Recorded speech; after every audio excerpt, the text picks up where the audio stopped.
So welcome to another video. Today we've got the treat of riding this gorgeous Ducati 998S. Now the smart money might say that this is one to go for between the 916, 996 and the 998, and even when you take into account the special models. So let's find out, shall we?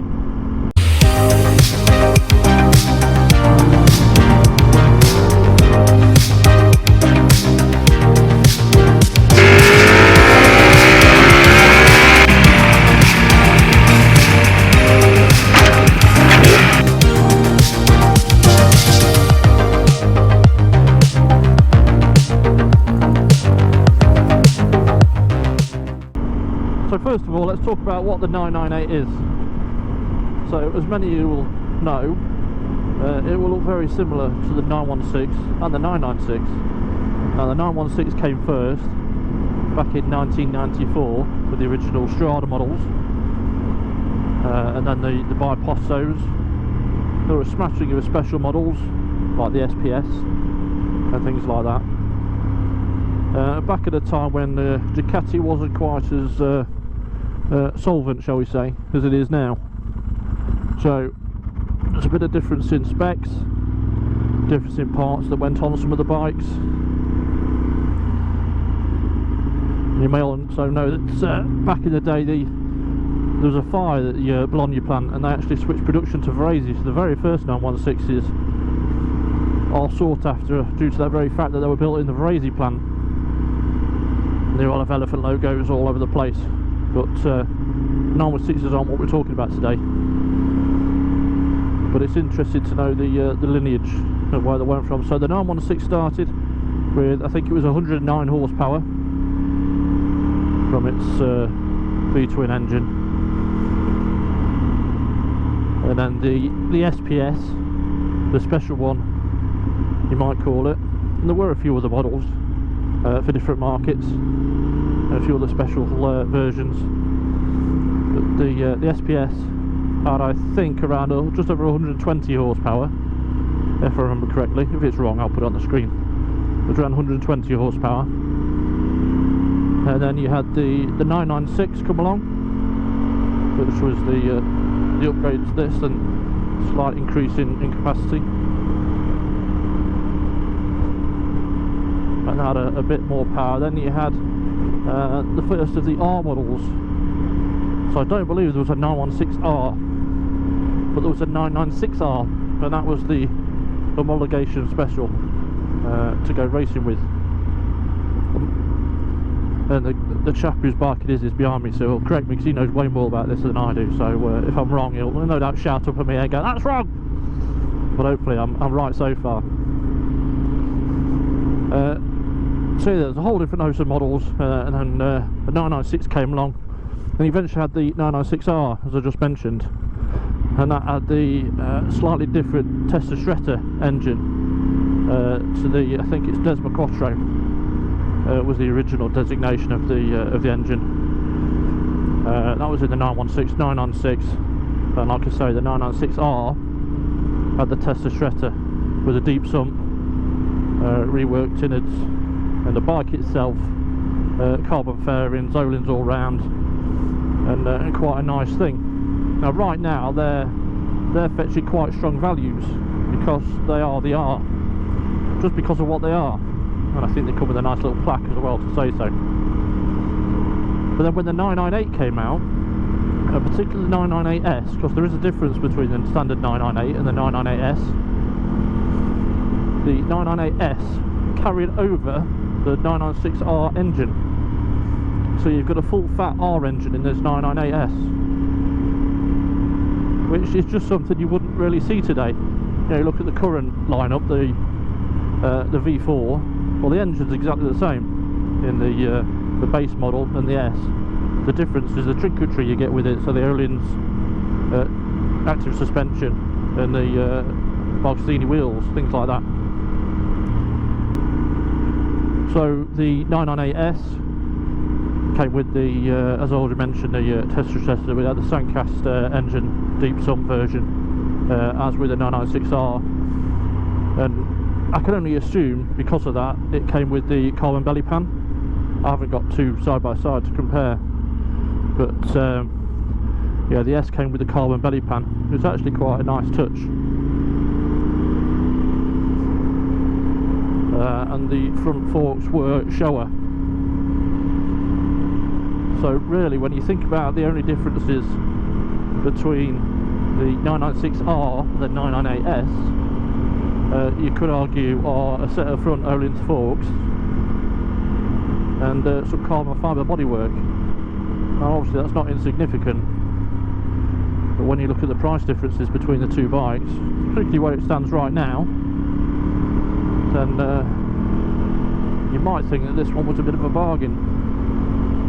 So in terms of power, the S, like I say, had the R engine with the same 135 horsepower. Now considering this was back in 2002, I know things like the Fireblade and that were out, but 135 horsepower on a thumping V-twin was not to be sniffed at. And in comparison, my ZX7 is a 2002, and that's certainly lacking a few horses compared to this one. So that's basic specs covered, but what does it actually feel like? Now, I know I've got a bit of a project going with the 916. It's taken a bit of time to sort out, let's be honest. But until now, I'd never actually ridden one of these bikes, any of the Tamburini bikes, out of all three. So this could be a bit of a don't meet your heroes type moment. But automatically I think you want to forgive it whatever it rides like for the way it looks. It is simply stunning, and this one particularly with the number boards front and back, and the fact it's in such good condition. We're on about 12,000 miles, like I say, 22 years old, 12,000 miles, and it had a lot less when the owner bought it, and he does use it quite regularly, even though he's got a couple of other bikes. He was out doing a 300 odd mile day the other day, so he definitely gets some use out of his bikes. So first impressions then, let's talk about riding position. Well, I think this is very typical of bikes of the 90s and early noughties, if I'm honest. It feels very similar to my ZX7. High pegs, low seat. You know, all modern bikes now have got a backside in the air, but that means you get extra leg room. Whereas back in the day, they were compact little things. So you've got quite a cute angle at your knee and at the hip, and it takes a few moments just to get used to the position and get yourself squashed in. Now the riding position is not so bad when you're on the open road, but for town work or traffic like this, there's a lot of weight on your wrists. It's something you feel quite quickly. I'll get in traffic like this. The other thing you notice is it's quite a heavy clutch.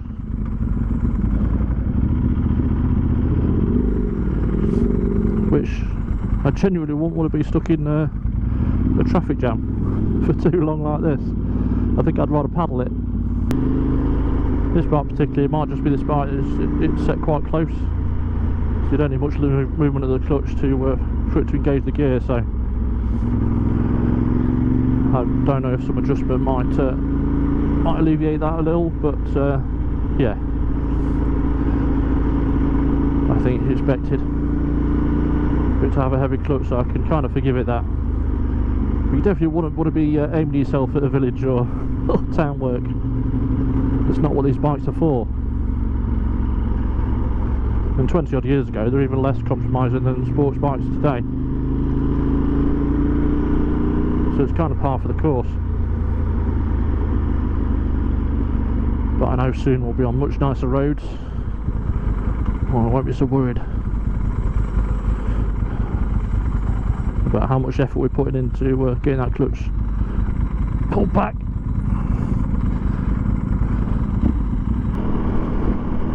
And while the clutch can be a bit heavy, the actual gear change itself is quite positive. For a bike that's over 20 years old, it feels really direct, and you know when it's in gear.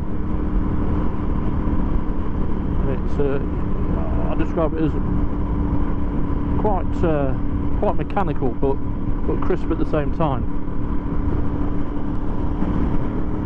Now the owner of the bike tells me that he's got another 998, a Bailey's in fact, and if and when that's back on the road, we might even be lucky enough, if we ask nice enough. And if you like this video and comment down below and subscribe, he might even let us take that one out and compare it. But what he says about that one is that even though it's done far more miles than this one, he says the gearbox feels a hell of a lot better. So there you go, kids, ride your bikes. They get better with age and use. You can't keep them locked away. They'll just turn into a rubbish mess. So in town it's quite uncomfortable, not a lie. I'm not going to say it isn't when it is. But when you get on, you get up above 50 mile an hour, I'd say 40-50 is sort of the cut-off. You know, a bit of wind, it takes that little bit of weight off the bars, and my hands feel absolutely fine now compared to in town. But like with most bikes, once you get up to the national speed limit like we are now, it's much comfier, just all round. For me, I'm 6 foot. The wind blast is kind of directed just below my helmet,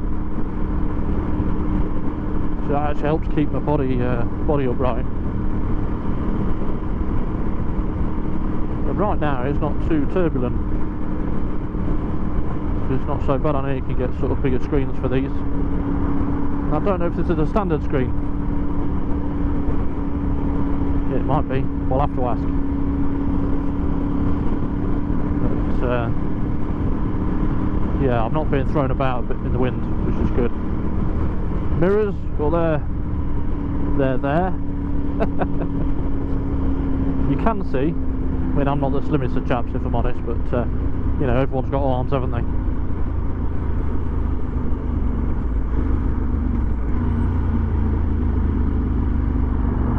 So if you want to see behind you, you go put the mirror at a sharper angle, or move your arm basically. I actually reckon, although what they'd look like I don't know, some bar end mirrors would solve that problem, like I've got the 1199. Would they look as good on this though? That's the thing. Probably not. Let's get out of this traffic and we'll come back. It's my hand's killing already. So any of the practicalities we need to talk about. Seat height, I think it's 790mm. I think they all retain that throughout the range, all the way through the model lineup. So yeah, 790. So not the highest, to be fair. I'm 6 foot. I'm not sure what me and seam is, but I take a normal trouser, so put it that way. Regular length, and I'm pretty much flat foot on this, so quite a low bike. So for those shorter amongst us, you might be okay. Nice thin seat as well, particularly at the front where the tank is. So your sort of legs aren't too splayed, which for someone of my size makes it a challenge to keep your knees in the tank, to be fair. So these are slightly different. They've got a smoother side fairing than the earlier bikes. See down there, carbon belly pan. Ignore that plane. We're working from the front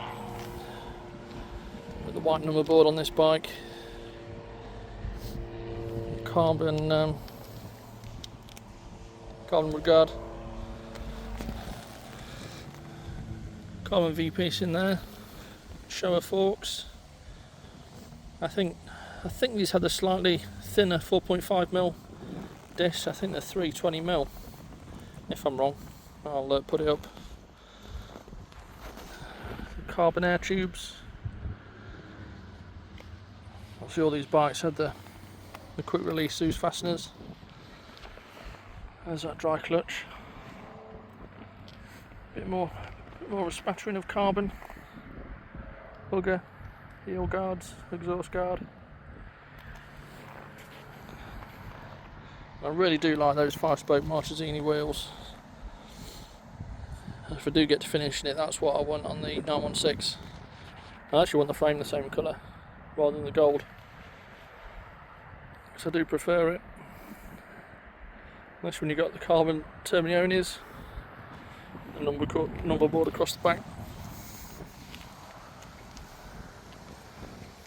This is a 2002 plate. Come around this side. All the Öhlins rear shock in really good condition. Chain guard here, guarding. You see that hugger in carbon as well.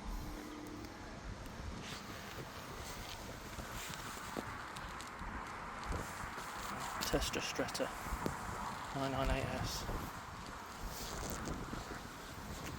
You probably can't see it on the video that much, but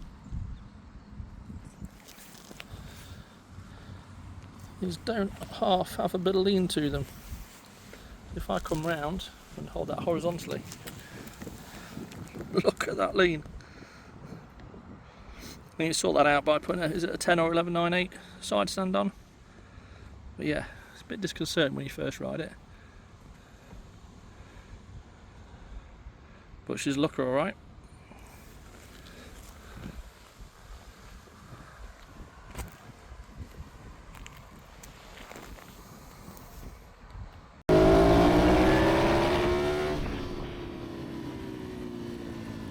Now let's talk about maintenance. Malcolm is the third owner. When he bought it, he had the belts and Desmo service done immediately. The previous owner only did about 800 miles in 10 years, although he kept it in great nick, and it was very clean when he got it. So the Desmo was done, like I say, that's normally done every 6,000 miles, and belts are every 2 years or 12,000 miles. So pretty much on one of these bikes it's every 2 years. Very rarely do they do 12k in 2 years now. In terms of issues, the first one was a leak from the water pump housing. He bought a new water pump, but when changing it, found that it was there was just some silicon sealant that essentially perished, which was from factory. Next was a leak from the clutch push rod top hat seal, and then the clutch side of the engine casing itself had a minor leak, so they were sorted quite easily. Then finally the last well, not a major issue, but the last thing that needed some attention was a split coolant header tank, which split in Italy in 2022 when at World Ducati Week. It was about 40 degrees out there at the time. But other than that, standard maintenance, and Malcolm's now taken to doing DIY belt changes himself. It's relatively straightforward enough once you've got the correct tools, which he picked up in order to do the job. Apart from a couple of rounded bolts and a few swear words, it was easy as pie. Right, so the important thing about these bikes is not how good they are in town, how comfy they are. It's more about how they actually ride when you get some decent roads. And if there's a chance to get past a couple of these cars, we'll show how she takes the corners. Be right back. Right, we're back, and we've got some bends. Let's see how she is.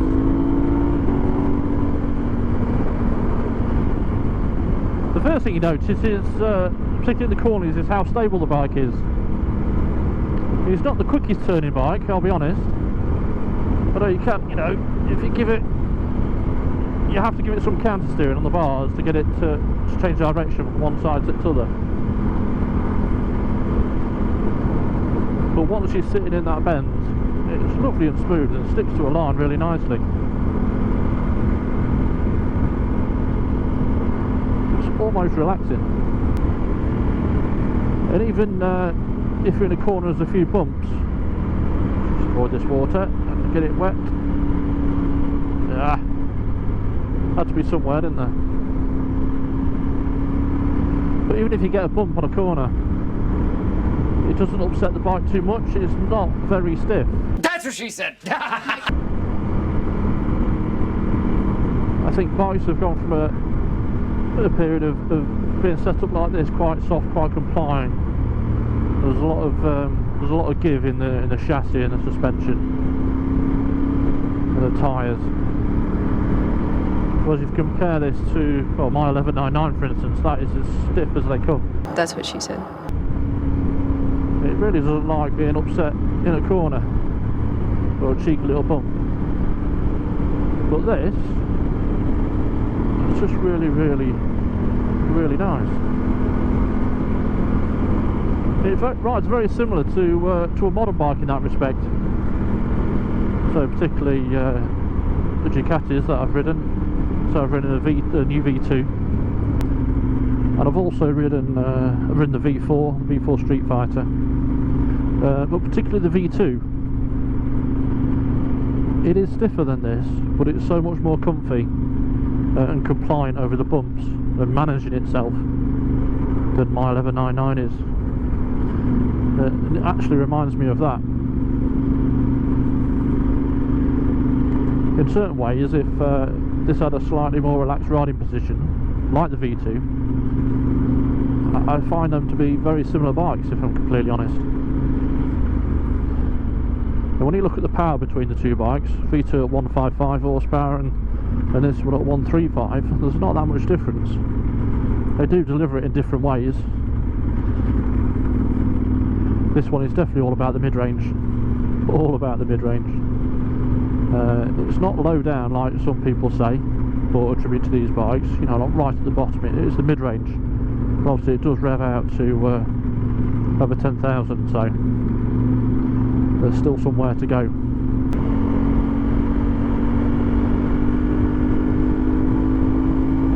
This bike definitely isn't about going as fast as you can.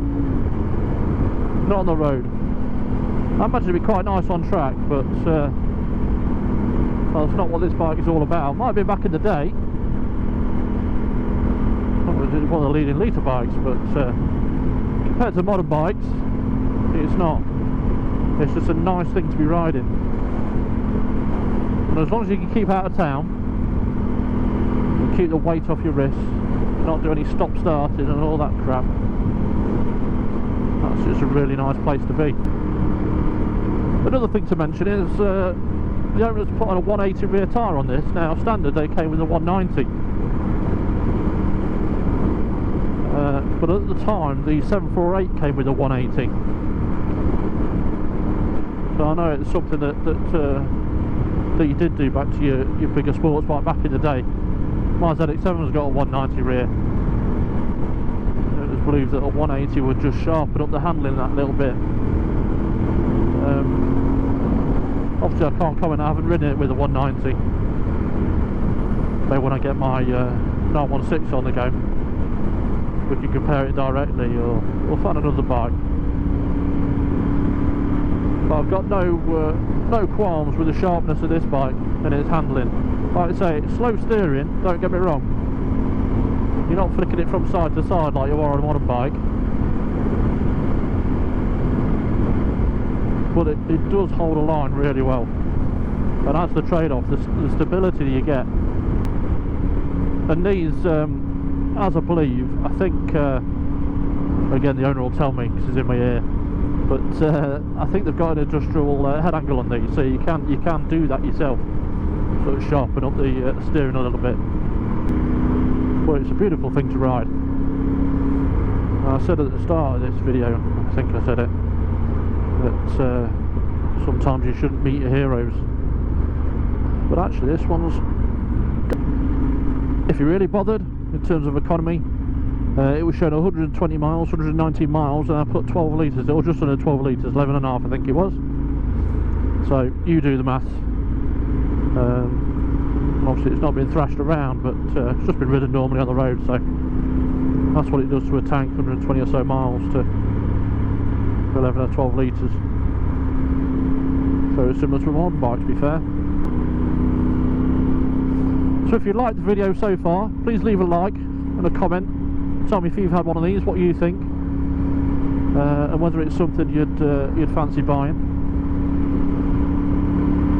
Please share the video if you want to, and click the bell so you're notified of any further uploads. We'll try and get some more bikes out for a little riding review like this one,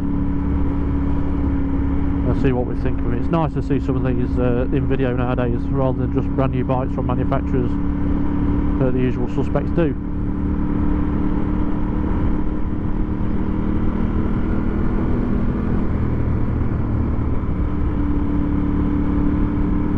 I'll put all the links for the owner's Instagram down below, so please go and follow him, and thank you for him for letting me ride this absolutely gorgeous machine today.